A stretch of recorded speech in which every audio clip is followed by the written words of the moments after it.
Oh, more gimmicks. I know. All right, you lovely people. You caught me Cheeto-handed.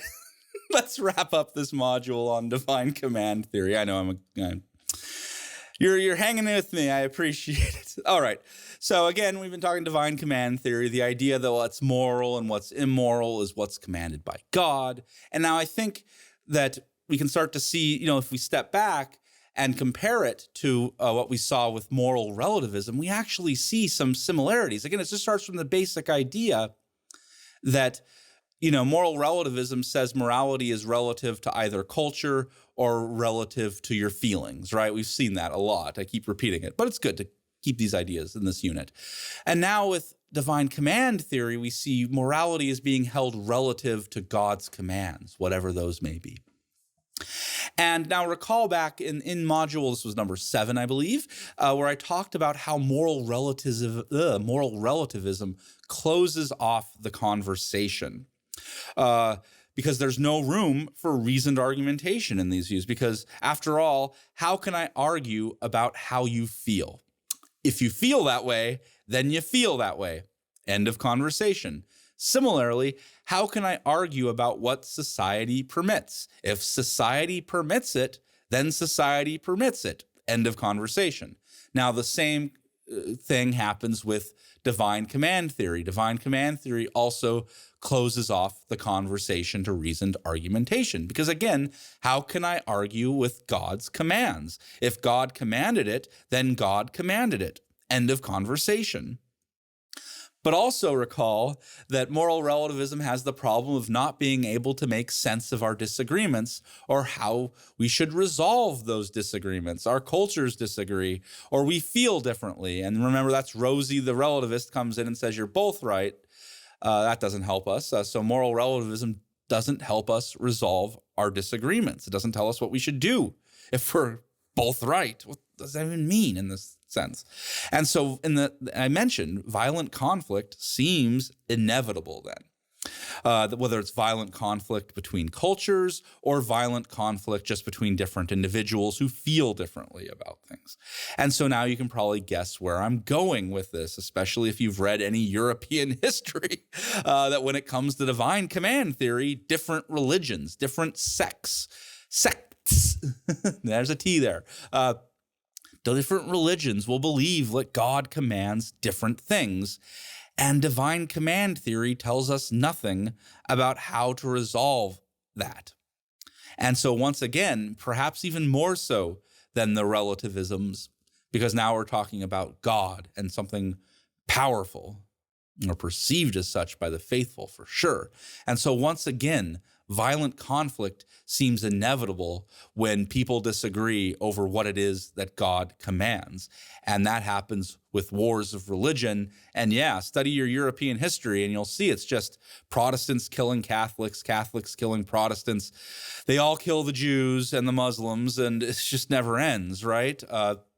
It just keeps going on and on with Inquisition and violence. The Inquisition. Look out, Sam. That seems really depressing, that if that's all we got by these views, these relative views, relative to society, relative to feelings, relative to God's commands. But remember, that's why we have this idea of moral cognitivism, that we can always reopen the conversation by asking for more reasons for that deeper justification. They say, my culture says so, but we ask, but is it right? They say, my feelings say so, but we ask, but are they right? And now they say, God commands it. And then we ask yet again, but is it right? We're after the why. Why command this? Why should we obey this?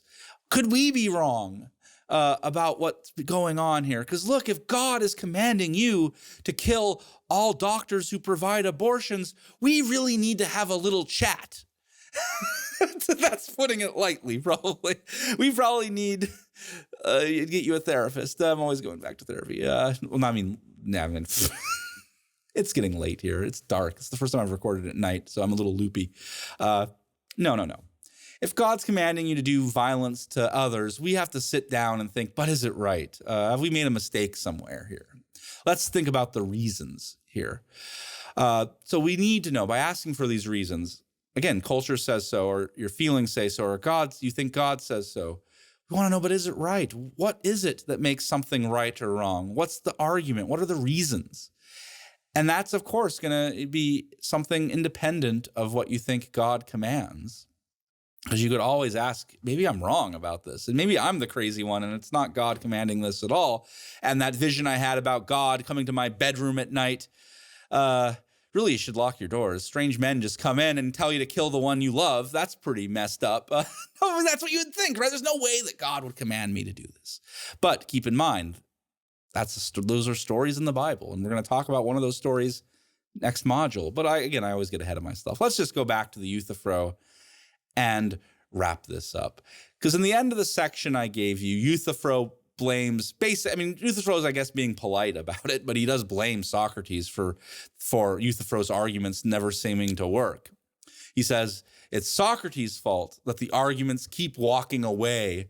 That's the metaphor. He says these are like statues that walk. That Euthyphro wants to fix this argument here and be done. And Socrates, by asking why, let's make sense of this. Euthyphro feels like his argument gets away from him and is going places that Euthyphro doesn't want them to go, into places of illogic and not making sense. And because Euthyphro seems to feel that he needs no need to analyze his beliefs about what God is commanding him to do, even though this belief is having him going to try and kill his father by finding him guilty of murder. But Socrates wants a definition of holiness that makes sense, that doesn't reduce to just God's commands, but where we can appreciate the reasons for why God commands that. And that's because Socrates is a philosopher. He is after truth and knowledge. He wants arguments. That's his method of investigation. That's the method in this class. And Socrates is, for us, he's our ancestor. He's the one who got this really going in these powerful ways that prior to him, we had mainly seen actually religious arguments like the ones Euthyphro thinks. And Socrates is the first person, at least in the Western canon, to start questioning these, not questioning the existence of God, but questioning there's more to morality than what the gods love or what God commands. There's something that we can use our reason to figure out. Now, meanwhile, Euthyphro is clearly not a philosopher. I think he is at best, he's a religious zealot who cannot provide a foundation for his beliefs. And I guess at worst, he's a cynical, I don't know what the word is. He's a cynical person trying to kill his father to take his money. That's really it. So either he believes what he's saying and he's a religious zealot, or he's cynical and lying just to get his father's land and money by killing him. And yeah, that's pretty scary because if the faithful believe God's commands command things, that can command I mentioned all sorts of horrible actions.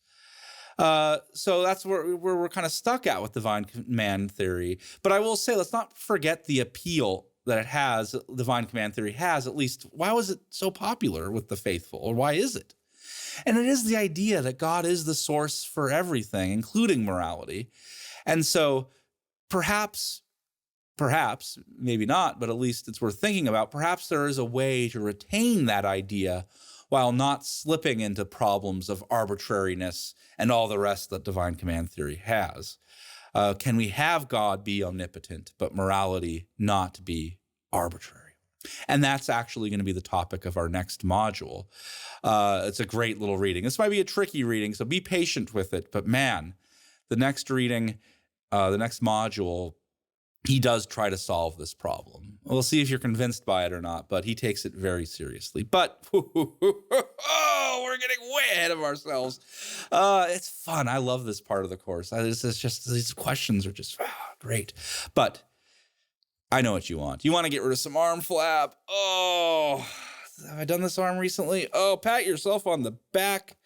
Because, hey, that's another module. You're wrapping it up. You got to take a quiz, maybe throw out a few tweets. That's all fun and good. But hey, that's another module done. Congratulations. And so in the meantime, get all that stuff done. And hey, take care. Stay safe.